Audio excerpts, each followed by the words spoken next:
Hi all, welcome to Eagles.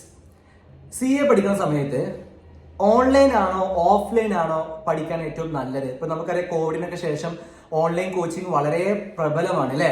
എല്ലാവരും online ആയിട്ട് പല തരത്തിലുള്ള കോച്ചിങ്ങിന്റെ എക്സ്പീരിയൻസ് അല്ലെങ്കിൽ ഓൺലൈൻ ആയിട്ട് ക്ലാസ് അറ്റൻഡ് ചെയ്യുക, ഓൺലൈൻ ആയിട്ട് പഠിക്കുക, അതിന്റെ സുഖം അറിഞ്ഞ കുറെ ആൾക്കാരെ. കാരണം എന്താ, ബെഡിൽ എണീക്കേണ്ട, നേരെ ക്ലാസ് തുടങ്ങി കഴിഞ്ഞാൽ നേരെ ഫോൺ ഓണാക്കി ക്ലാസ് കേട്ടാൽ മതി. അത്തരം കാര്യങ്ങളിലൊക്കെ നമ്മൾ ഓൺലൈനിന്റെ പിറകെ തന്നെയാണ് കുറെ ആളുകൾ. പക്ഷെ ഓൺലൈൻ കോച്ചിങ് എടുക്കുന്നതാണോ, CA പോലൊരു കോഴ്സിന് ഓൺലൈൻ കോച്ചിങ് എടുക്കുന്നതാണോ, ഓഫ്ലൈൻ കോച്ചിങ് എടുക്കുന്നതാണോ ബെറ്റർ എന്നാണ് ഒരു കമന്റ് വന്നിട്ടുണ്ടായിരുന്നത്. അതിനുള്ള ഒരു മറുപടിയാണ് നമ്മൾ ഇന്ന് പ്ലാൻ ചെയ്യാൻ പോകുന്നത്. അസർ സാർ അഭിപ്രായത്തിൽ എന്താണ്, ഓഫ്ലൈൻ ആണോ ഓൺലൈൻ ആണോ ബെറ്റർ എന്ന് തോന്നണേ? കോഴ്സിന്റെ രീതി വെച്ചിട്ട് ഓഫ്ലൈൻ തന്നെയാണ് ബെറ്റർ. ബട്ട് അത് നമുക്ക് അങ്ങനെ ഒരാളെ തീർത്ത് പറയാൻ പറ്റൂല ഏതാണ് ബെറ്റർ എന്നുള്ളത്. പെർസ്പെക്റ്റീവ് ആണ്. ചിലർക്ക് ഓൺലൈനിൽ വീട്ടിലിരുന്ന് ഒറ്റയ്ക്ക് ഒരു അന്തരീക്ഷത്തിൽ ആരും ഇല്ലാണ്ട് പഠിക്കുന്ന മേ ബി ബെറ്റർ ആവാം. ബട്ട് CA എന്നൊരു കോഴ്സ് വെച്ച് നോക്കുമ്പോൾ ഓഫ്ലൈൻ തന്നെയാണ് ഏറ്റവും ബെറ്റർ. കാരണം അത്രയും കൂടുതൽ നമുക്ക് പഠിക്കാനും ഉണ്ട്. അത്രയും സമയം നമ്മൾ ഇരുന്ന് പഠിക്കും വേണം. ഒരാൾക്ക് ഇപ്പോൾ 14-15 മണിക്കൂർ ഇരുന്ന് പഠിക്കാൻ പറ്റിക്കോണം എന്നില്ല ഒറ്റയ്ക്ക് ഇരിക്കുമ്പോൾ. അപ്പൊ അതിനൊക്കെ ഏറ്റവും ബെറ്റർ ഓഫ്ലൈൻ ആയിട്ട് തന്നെ. ഞാൻ ചോദിക്കട്ടെ, ഇപ്പൊ ഓൺലൈൻ കോച്ചിങ് എടുക്കുകയാണെന്നുണ്ടെങ്കിൽ അതിന്റെ ഡിമെറിറ്റ്സ് എന്തൊക്കെയായിരിക്കും? ഇപ്പൊ മെറിറ്റ്സ് സാർ ഓൾറെഡി പറഞ്ഞു, വീട്ടിൽ ഒറ്റയ്ക്ക് ഇരുന്ന് പഠിക്കുകയാണെങ്കിൽ സുഖമാണ്. പിന്നെ അതുപോലെ തന്നെ ഡിസ്ട്രാക്ഷൻസ് ഇല്ല, പോർഷൻസ് കംപ്ലീറ്റ് ചെയ്ത് പോകാൻ പറ്റും, കറക്റ്റ് ക്ലാസ്സുകൾ കേൾക്കാനും നമുക്ക് ഒറ്റയ്ക്ക് ഇരുന്ന് പഠിക്കാനൊക്കെ നമുക്ക് സുഖമാണെന്ന് പറഞ്ഞു. ഓക്കെ, ഓൺലൈൻ ആയിട്ട് ഒരു കുട്ടി പഠിക്കുകയാണെങ്കിൽ ഈ CA പോലത്തെ ഒരു കോഴ്സിൽ ആ കുട്ടി നേരിടാൻ പോകുന്ന പ്രശ്നങ്ങൾ എന്തൊക്കെയായിരിക്കണം? പക്ഷെ ഇപ്പൊ ഞാൻ നേരത്തെ പറഞ്ഞ മെറിറ്റ്സ് ഒക്കെ ഏകദേശം ഇപ്പോൾ CA എടുക്കുന്ന വിദ്യാർത്ഥികളിൽ ഒരു 10% അല്ലെങ്കിൽ 15% മാത്രം ഒതുങ്ങുന്ന വിദ്യാർത്ഥികൾക്ക് മാത്രമാണ് മെറിറ്റ്സ് ആക്ച്വലി അത് അവൈൽ ചെയ്യാൻ കഴിയുന്നത്. ബാക്കിയുള്ളവർക്ക് ഒരു 80% സ്റ്റുഡൻസും ഇതിൽ വന്നിട്ട് പെട്ടുപോവാന്നൊക്കെ നമ്മൾ പറയാറുണ്ടല്ലോ. അതുപോലെ ഓൺലൈൻ എടുത്തു കഴിഞ്ഞാൽ പെട്ടുപോകുന്നതാണ്. കാരണം അവർക്ക് അത് കറക്റ്റ് ആയിട്ട് റെക്കോർഡഡ് അവൈലബിൾ ആണ്. അപ്പോൾ മോസ്റ്റ് ഓഫ് ദി ഇൻസ്റ്റിറ്റ്യൂട്ടും റെക്കോർഡറും കൊടുക്കുന്നുണ്ട്. ഓൺലൈൻ ലൈവ് കേൾക്കുന്ന ക്ലാസ്സുകാരനെ അപ്പൊ നമ്മൾ ലൈവിൽ ഇരിക്കാൻ കഴിയാത്ത സിറ്റുവേഷനിൽ നമ്മൾ എന്ത് ചെയ്യും, റെക്കോർഡഡ് ഉണ്ടല്ലോ എന്ന് വിചാരിച്ചിട്ട് നമ്മൾ എന്ത് ചെയ്യും, റെക്കോർഡറിന് വേണ്ടിയിട്ട് വെയിറ്റ് ചെയ്യും. എന്നിട്ടോ റെക്കോർഡർ കാണുമില്ല. ഏകദേശം നമുക്ക് ഇപ്പൊ അടുത്താണ് ഒരു സ്റ്റുഡന്റ് ഉണ്ടായിരുന്നു, അതെ, ഓൺലൈൻ ക്ലാസ് അറ്റൻഡ് ചെയ്തു, ലൈവ് പർച്ചേസ് ചെയ്തു, ഓൺലൈൻ ക്ലാസ്സുകൾ കേട്ടു, റെക്കോർഡർ ഉണ്ടായിരുന്നു. ഒരു ക്ലാസ്സും ഫുള്ളായിട്ട് നല്ല ആൾ അറ്റൻഡ് ചെയ്തിട്ടില്ല. ഒന്നും അറ്റൻഡ് കഴിഞ്ഞ എക്സാം വെറുതെ പാരന്റ്സിനെ ബോധിപ്പിക്കാൻ വേണ്ടിയിട്ട് പോയി എഴുതുന്ന.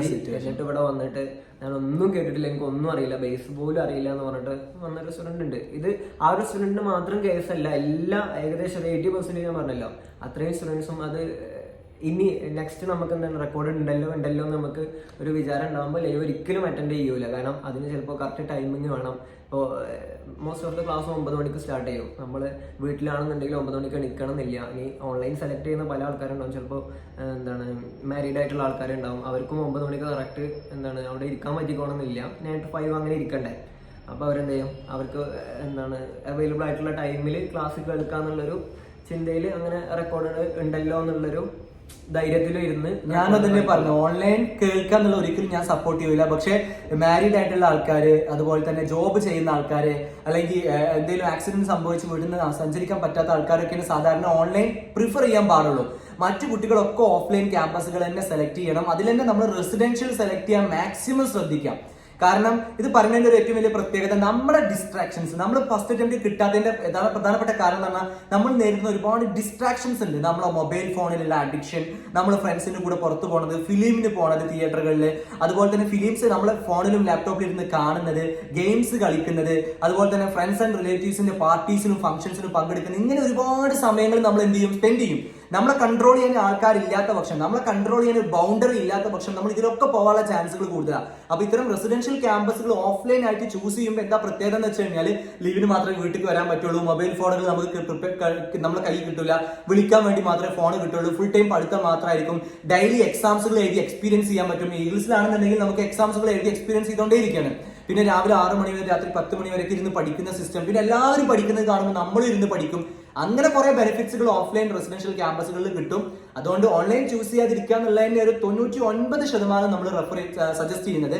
നിങ്ങൾക്ക് ഒട്ടും പറ്റാത്തൊരു സിറ്റുവേഷൻ ആണെങ്കിൽ മാത്രം നിങ്ങൾ എന്ത് ചെയ്യുക, ഓൺലൈൻ മോഡിലോട്ട് പോവുക. അതല്ലാത്ത പക്ഷം നിങ്ങൾ ഓഫ്ലൈൻ ക്യാമ്പസ് തന്നെ ചൂസ് ചെയ്യുക എന്നുള്ളതായിരിക്കും നമ്മളൊക്കെ കൊടുക്കുന്നത്. സാധാരണ CAക്ക് വരുന്ന കുട്ടികള് ഈ ഡിസ്ട്രാക്ഷൻസിൽ പെട്ടിട്ട് ഈ കോഴ്സ് കംപ്ലീറ്റ് ചെയ്യാൻ പറ്റാത്ത സ്റ്റുഡൻസ് ആണ് മോസ്റ്റും. നമ്മൾ കാണുന്ന എല്ലാ വിദ്യാർത്ഥികളും ഇപ്പോൾ ചിലപ്പോൾ ഓൺലൈൻ നിങ്ങൾ സെലക്ട് ചെയ്യുമ്പോൾ ഓൺലൈൻ ഇതിന് മുന്നേ സെലക്ട് ചെയ്ത് പാസ്സായവരെ മാത്രമായിരിക്കും നിങ്ങൾ എന്താണ് അവരെ കണ്ടിട്ടായിരിക്കും ഓൺലൈൻ നിങ്ങൾ തിരഞ്ഞെടുക്കുന്നത്. ബട്ട് അവർ ചിലപ്പോൾ നമ്മളെ പറഞ്ഞ 10% പെട്ടിട്ടുണ്ടാവുള്ളൂ. അപ്പോൾ നമ്മളെ മനസ്സിലാക്കിയിട്ട് നമുക്ക് അങ്ങനെ ഇരിക്കാൻ കഴിയോ ഇല്ല എന്നുള്ളത് നമ്മളെ നോക്കിയിട്ട് ഡിസ്ട്രാക്ഷൻസിലൊന്നും നമ്മൾ പെട്ടുപോകുന്ന നമുക്ക് ഓൾറെഡി എന്താണ് അവയർനെസ് ഉണ്ടെന്നുണ്ടെങ്കിൽ നമ്മൾ എന്ത് ചെയ്യുക, ഓഫ്ലൈനിൽ തന്നെ സെലക്ട് ചെയ്ത് ഓഫ്ലൈനിൽ തന്നെ ചൂസ് ചെയ്ത് നമ്മൾ അങ്ങനെ പഠിച്ചു പോകാന്നുള്ളത് തന്നെയാണ് ഏറ്റവും ബെറ്റർ. അപ്പൊ തീർച്ചയായിട്ടും നിങ്ങൾക്ക് നല്ലൊരു സജഷൻ എടുക്കാൻ പറ്റട്ടെ. നിങ്ങളുടെ താല്പര്യങ്ങളും നിങ്ങളുടെ ഡൗട്ടുകളും നിങ്ങളുടെ അഭിപ്രായങ്ങളും ഒക്കെ നിങ്ങൾ ഇതിന് താഴെ കമന്റ് ചെയ്യുക. തീർച്ചയായിട്ടും മറ്റ് CA-യുമായി ബന്ധപ്പെട്ട വീഡിയോസ് ഒക്കെ കാണാൻ വേണ്ടി ചാനൽ സബ്സ്ക്രൈബ് ചെയ്യുക. Wish you all the best. Thank you so much.